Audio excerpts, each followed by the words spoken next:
Speaking of liberty,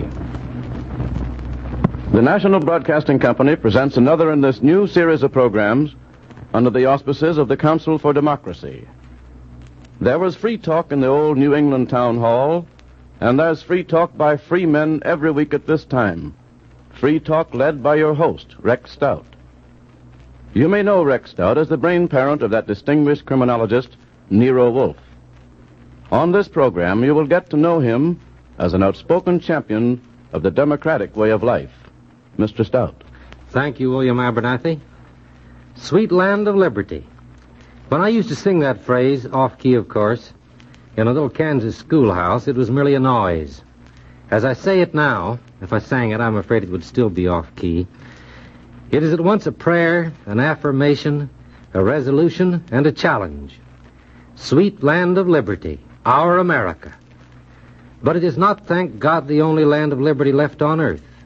Not the least of the others is the one furthest removed from us in space, but in spirit one of the closest, China. Our spiritual kinship with the Chinese has not been the deliberate product of statecraft or commercial enterprise. We like them, that's all. Beyond politics and commerce, we have always been interested in China. We've tried to help it develop modern techniques. We've trained its young men and women, and we have hoped to see it establish on a firm basis a sister democracy. One moment, if you please. May I interrupt? You may indeed, Dr. Lin. But first let me introduce you. Our guest this afternoon is Dr. Lin Tang, noted Chinese philosopher and writer, author of With Love and Irony, Moment in Peking, and The Importance of Living. Now, Dr. Lin. I only wanted to observe that while China acknowledges with gratitude her great debt to America, she is perfectly willing also to acknowledge with pride America's debt to her. No wonder we like the Chinese.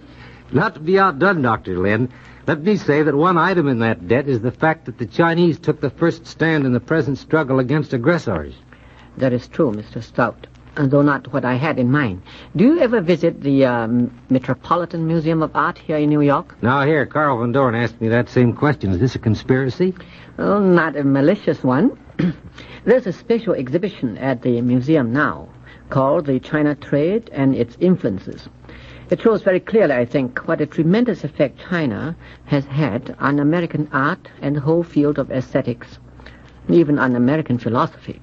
I haven't seen that exhibition, but I do know that up in New England, around Salem and Marblehead and New Bedford, you can find Canton china plates and bowls and old wallpaper that came halfway around the world on the Yankee clipper ships. And there's also Chippendale furniture. But I would rather we get back to the interchange of ideas on democracy. You understand, Mr. Stout, that I do not mean for one moment to deny all that China owes to the United States. I do understand. There are entries on both sides of the ledger. One might say with entire truth that they who were the young China of 1910 have become China's elder statesmen of today. And many of the young men and women, most of them in fact, who made up the young China movement of a generation ago, were trained in American schools and colleges.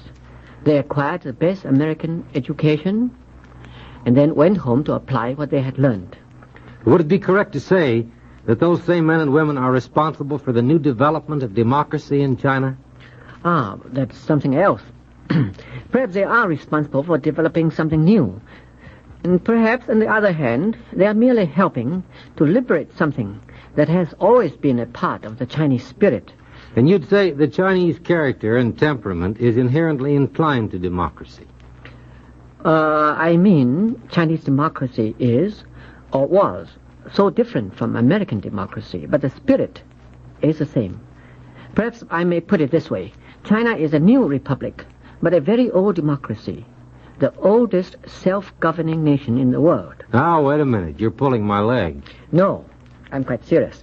There's been a lot of nonsense said about democracy, confusing the superficialities of political machinery, like senators and electioneering, with the basic spirit of democracy.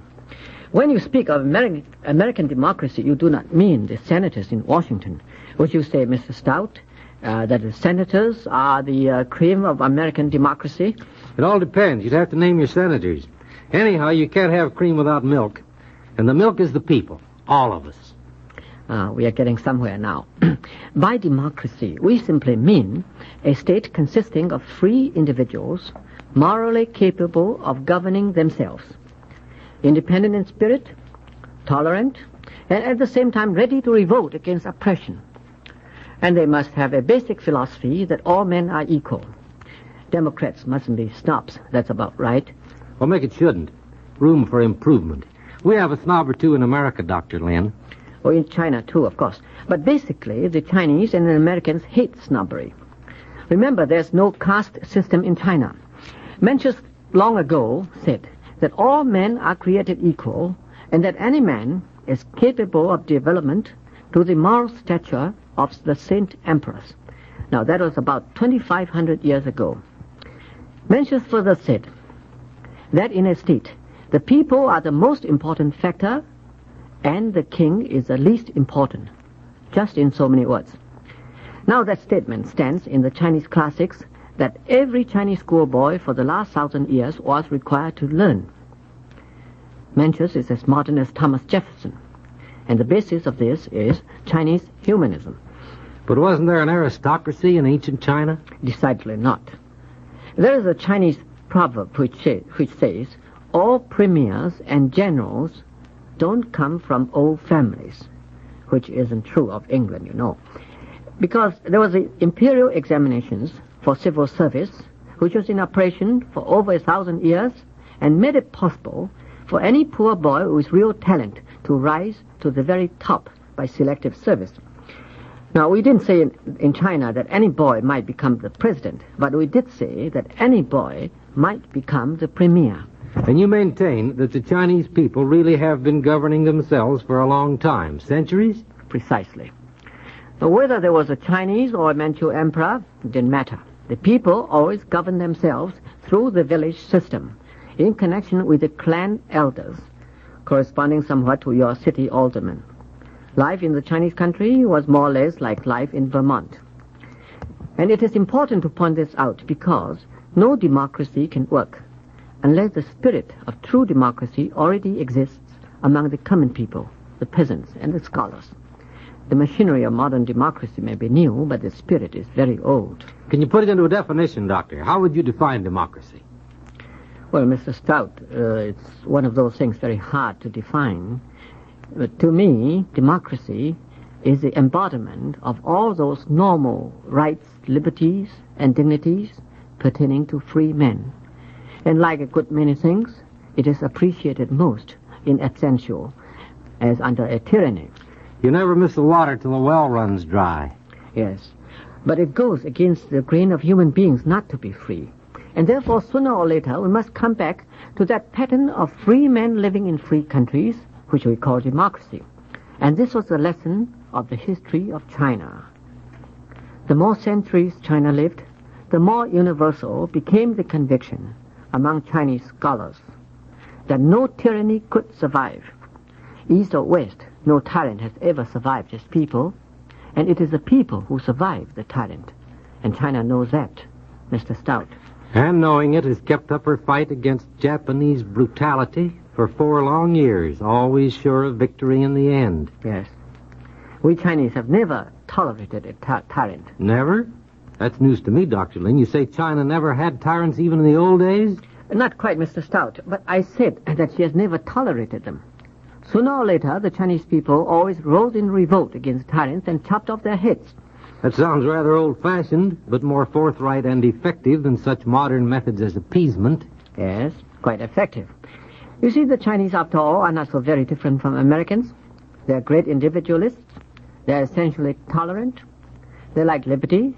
They want to be free. They don't like to pay taxes, except when taxes are plainly necessary to preserve that liberty. They don't like to see soldiers in their villages.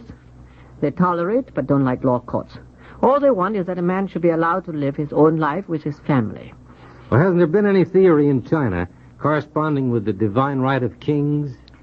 Well, Mr. Stout, since even the gods in China are quite human, it follows that I think that nothing can be very divine in China. Chinese historians developed very early the theory of the right to revolt. The king was supposed to rule the people on behalf of heaven by what we call a mandate from heaven. But at the same time, the theory was also clearly developed that any king who abused his power by oppressing the people forfeited thereby that mandate and became a common man, subject, as I say, to having his head chopped off. Very convenient and quite occidental. Charles I of England and Louis XVI of France had their heads chopped off, too. But how is democracy working in China right now? Well, China represents today democracy under stress, a nation driven backward by invasion and blockade. And China has discovered that in the time of crisis, of national peril, her strength lies in unity and in an extension of democracy.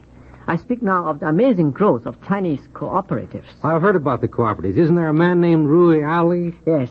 He has been one of the leaders, Mr. Stout, but the support and growth has come from the Chinese people themselves. China has had to rebuild her economic life under the hardest possible conditions. Her coast was blockaded by an enemy fleet, which meant that most of her richest cities were occupied.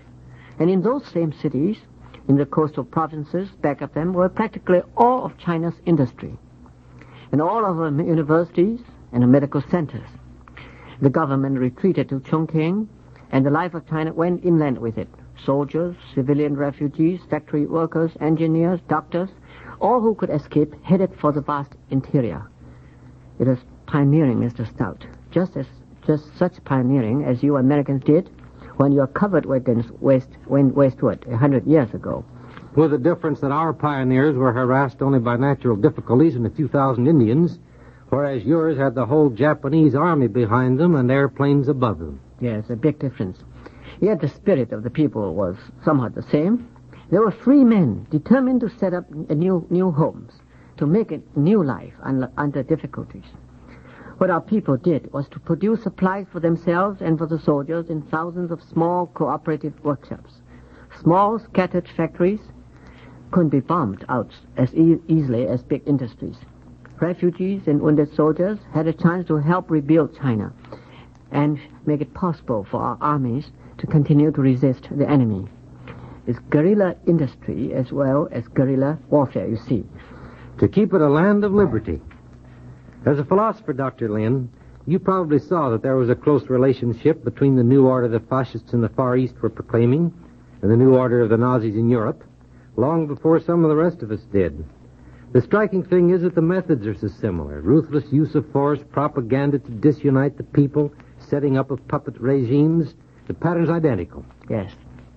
The war is global in character, extends around the world. And everywhere the cause of free men is our own cause. Only by all the free nations acting together, without appeasement and without division of counsel, can the cause of free men win. As it must and shall. Thank you, Dr. Lin. Ladies and gentlemen, our guest today is Dr. Lin Yu Tang. This is Rex Stout saying goodbye until next week. Ladies and gentlemen, you have just heard another in a new series of programs entitled Speaking of Liberty, brought to you each Thursday night at this time by the National Broadcasting Company in cooperation with the Council for Democracy, a national organization dedicated to the propagation of an American faith in democracy. Next week, Rex Stout will bring to the microphone Miss Fanny Hurst. A copy of this broadcast will be mailed free to anyone requesting it. Please address your letter or card to the Council for Democracy, 285 Madison Avenue, New York City. Speaking of Liberty has been presented as a public service by NBC and the independent radio stations associated with the Red Network of the National Broadcasting Company.